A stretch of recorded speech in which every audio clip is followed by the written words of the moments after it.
Welcome to the celebrated nightly news of Calaveras County, and we apologize. It seems like we wanted to do more of these remotes because we think it's kind of fun because we can be out and about because we think it adds to a lot to being able to do it. That's right, and you get to see more of the county. Yeah, and we are here at Starbucks, first Starbucks tonight.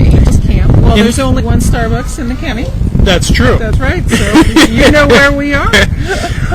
Also, I think, and I guess tonight is a little bit of Board of Supervisors recap. It is a Board of Supervisors night tonight because there were some interesting decisions today. Yes, and I think one of the things is the interim CAO. Brent Harrington, who is the former county CAO, has agreed to come on an interim basis starting on October 1st. That's right. So he will be...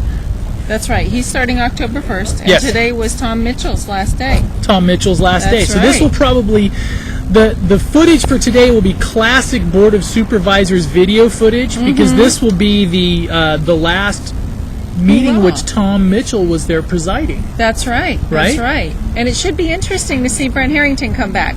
And now you actually know Brent, don't you? I do. I was reporting when he was CAO and watched him go off to become executive director of RCRC, which is the Regional Council of Rural Counties. Yeah. Which is the lobbying group for rural counties in Sacramento. But apparently he never left the area. He lived in the area and commuted down to Sacramento. Now, was that the is that the one that Tom Mitchell is? Now, who is the area, or is that Marita's? Oh wow! Actually, it's Tom Tryon who goes to RCRC. Yeah, sorry, Tryon. Yeah, Tryon goes, and then it was one of those Toms. Marita is our representative for CSAC, which is the California State Association of Counties. Got it.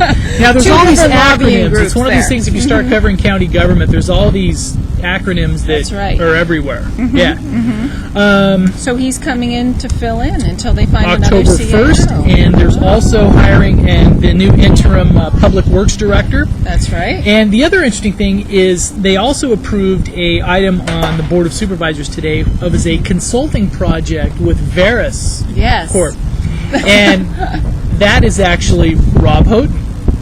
Oh, that's interesting. That's his new company. So they actually contracted back with Rob. And Rob Houghton is the outgoing Public Works Director. Well, this sounds a little like Peyton Place. Brent Harrington comes back. Houghton Place. No, just kidding. Yes, there's a new there's going to be a new Public Works Director. The other one exits. Right. And he's being hired back on as a consultant. Yeah. Yes. So it's a little Calaveras County there. I think it was. Yes. Definitely. And they're doing something different with animal services as well.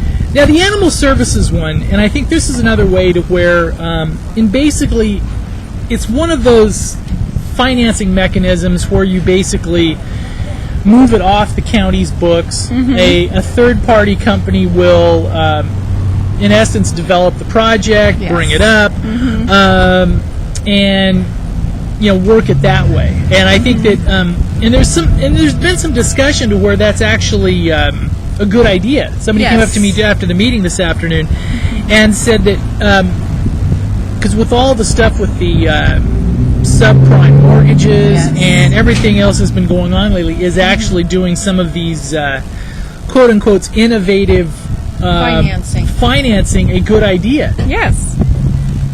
So, but I think that was what they're looking at is where they'll have so it doesn't actually get tied into general funds money, but they're looking at about a $3 million facility for animal control. And there was some joking stuff where it was some joking. Sheriff Dennis Downham came up, and one of the things he was saying is because they recently just took over, what was it, a couple years ago when they took over the animal services? Sheriff's Department actually took over animal services, which is not unusual. A lot of areas are doing that. And it was supposed to be a temporary fix to what was going on at animal control at the time, was for the Sheriff's Department to take it over. Right.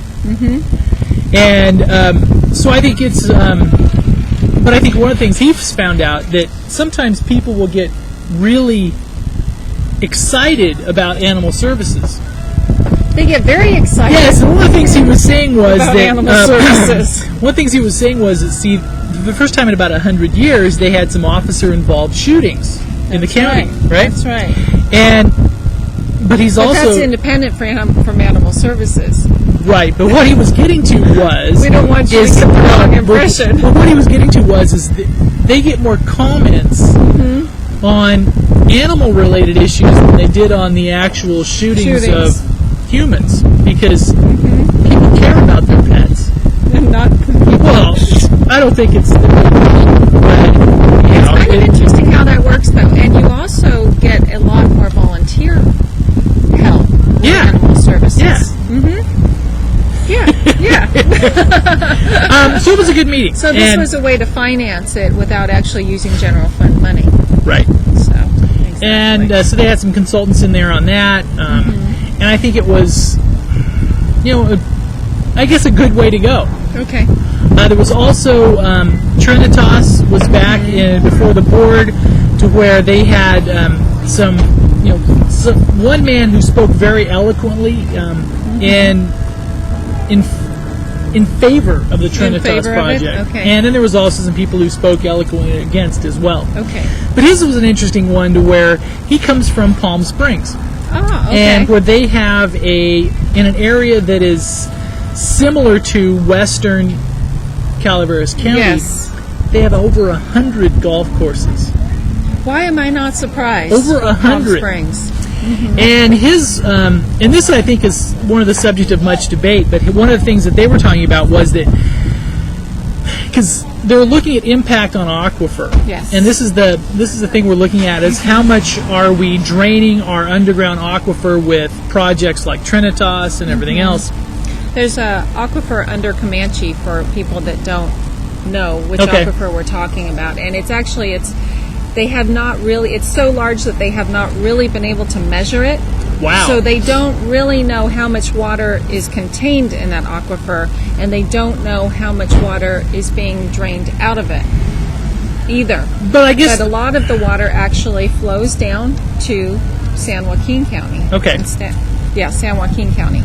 Well, one of the things I guess people have had to deepen wells. They have had some well issues. There's been well issues down there right next to Comanche, and a little bit further in, actually, in the western county, where wells that were running actually went dry. And so that's been an issue for quite a few years. So if they're actually pulling from well water, and they don't know how much water's in the aquifer, so I think that's a concern for people. Well, I think one of the things is they were looking from down there in the Palm Springs area, is that there are some studies that say that on golf courses, since most of the water, I know you're going to have losses from evaporation and stuff, but I mean, in some ways it should filter back down into the underground aquifer again. Well, that's true. Think. I mean, that is a point. Absolutely. Because they usually use reclaimed water on most of the golf courses in this area and in a lot of parts of the state now. And what it does is it naturally filters down, and it becomes filtered and goes into the aquifer and then comes out through the wells again. Right. As opposed to, some of the things on purely for wastewater, that unless some of that will get evaporated. I mean, as far as and this is going to be open to much debate. Exactly, this one's going to be one of those things to where there's going to be a lot of debate back and forth. But there's a lot of water issues on the state level. Yeah. We talked about Monday about the fact that the legislature is in special session not only to talk about healthcare issues but water issues as well.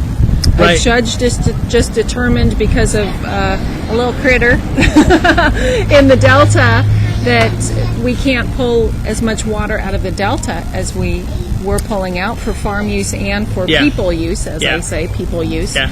And so there's some water issues actually impending, because we can only catch water, we can't create it. We can't? No. We'd like to. It's not like electricity where we just build another power plant. So did you hear anything on state issues today? I didn't hear too much, actually, just that they're in special session, and they're still in special session, and they're still discussing things, and we'll see what happens. But like I said on Monday night, the budget impasse was such an interesting thing to watch. I don't see how they're going to come to any conclusion on these two issues, which are sort of firebrand issues as well. One of the other issues, and you'll know from covering this over the years, is there was the representative from Common Ground there today. Yes. And this was their, and I guess with the budget crunches and things like that, and this one was one where Supervisor Chair Claudino was very apologetic because it was his understanding during this budget process that the money that they had requested was basically an increase over last year. Oh, okay. And what it actually was a continuation of the same level. And she was in there in a little bit of serving more people. Yes, in a little bit of a panic in the fact that if they didn't get some funding, I guess this current level restored, not an increase, then they were going to have to go to a frozen meal program instead of a warm meal program. Oh, okay. And this was something where the supervisors, including Tryon, were not, because I think there's a lot of.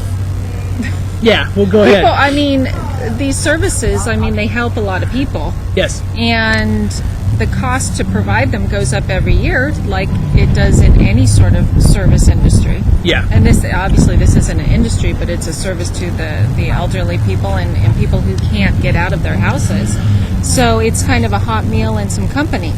Yeah, and I think because it includes Meals on Wheels and other programs as well. And it hasn't this been in the last year. Pastor said in some ways it can actually help the budgets for other departments because if they do well visits, if they're if they're doing daily checks, they can in some ways it can actually trickle over into less cost for behavioral health. For the other health services, CalWorks, and those less programs. utilization or Absolutely. catching them early as opposed to later, where it costs more to treat people. Yeah. So it looks like the uptake of that is that it will be agendized for a couple weeks, and so it looks like the funding will be restored at least to last year's levels. Okay. So they shouldn't have to go to, obviously some of these get voted on if you're looking. So last year's level with an increase for... There wouldn't be an increase, but it would just be keeping funding at last year's level. So they were actually given less than last year's. Yeah. Okay. And I think that was in some ways maybe a little bit inadvertent. Because I don't think that was the intent. You would never think that would happen in government, would you? Inadvertent underfunding. But I guess it will be agendized for a couple weeks. They will be able to, and it looks like they'll probably. Well, they've had some issues with funding that in the past because we are in a MOU situation with Amador, right? Isn't that Amador Area and 12? Tuolumne. And there was some question about Calaveras not kicking up their fair share at one point. Interesting. Okay. So, although services suffered, not to the degree that they could have, because you had a lot of people who were just, making sure that they ran. Right. We don't want that to happen again, obviously. In a county that is, 75% elderly? citizen? Yeah. And this is the same, in some of these, if you follow county government on an annual cycle, some of the stuff is like, hey, we heard this last year. Yes, you do hear the same things over and over again. And I think one of the things from Supervisor Tryon, it looks like he will probably be in favor of restoring some of the funding for it. But his thing is he thinks that even though this is a voluntary thing where they can't actually ask for hard money for this service, there's a lot of people that would probably like to pay their fair share of the cost of the meals, and his estimation is they're not very efficient in making sure that they recoup as much from their served public as they could. That's because there's true. not really a billing mechanism or anything like that. And I think, and regardless of that, I think he'll probably end up voting to restore the funding. Yes, it's just that, I think that... but with medication prices going up and those types of issues that affect senior citizens' bottom line, a lot of people can't afford to pay. Oh, true. Because they were looking at, I think they were looking at about a $5 to $7 per meal cost now if they're factoring in driving there and gas and time and the whole thing. Yeah. And so that's coming back in a couple of weeks. Coming back in a couple of weeks. Okay. Back in a couple of weeks. And so we're almost at weather. Did you catch up any OJ stuff? I didn't. Nothing new. I think he's still in his cell. And what we'll probably do is for this one is we'll probably run a touch long, even if we go to break there, because that way we'll have the full thing for our 10 o'clock. Okay. For our 10 o'clock, so we'll probably let them roll. We're winging this. Yes, we're winging it. And it seems like, this is one of those things today. Is we tested our setup very well before we left, and it seems like going on location it's fraught with peril. Peril. Wow. No, it seems like if you test the setup and I think, okay, this one's the jousting competitions are this weekend, and it sounded like that maybe you were, thinking verbally you were going to discuss things the way that they do in peril. In peril. Fraught. Yes. Go with that old English. Yes. Methinks. Methinks. Yes, exactly. Well, I guess on our... The remotes are full of peril. Yes. Fraught. Oh, excuse me, fraught with peril. We'll go to our...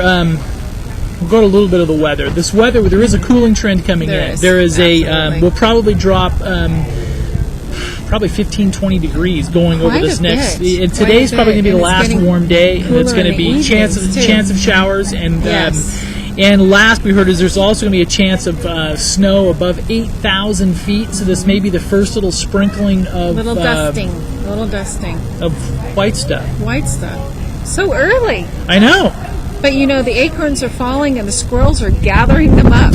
Yeah, which is a pretty good indication. There's an interesting, there's kind of an interesting thing is we've heard several things from locals that there's all these telltale signs of an early winter. An early winter. Mm-hmm.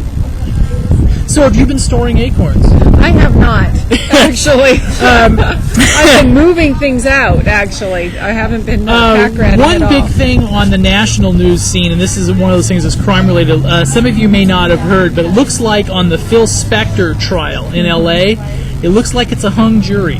Yeah. The odds of it coming to... So the jury was sent home for today. It was a 7-5 split on a hung jury. And it looks like there's some debate whether the judge will try to include manslaughter and some of the other ones to be able to get to some type of a verdict. But it looks as of now for the Phil Spector trial, it looks in a 7-5. But that was sort of a gruesome situation as well. And it seems to have taken a long time to bring it to trial. Since April. The jurors have been sitting there since April. But don't you think that it's one of those,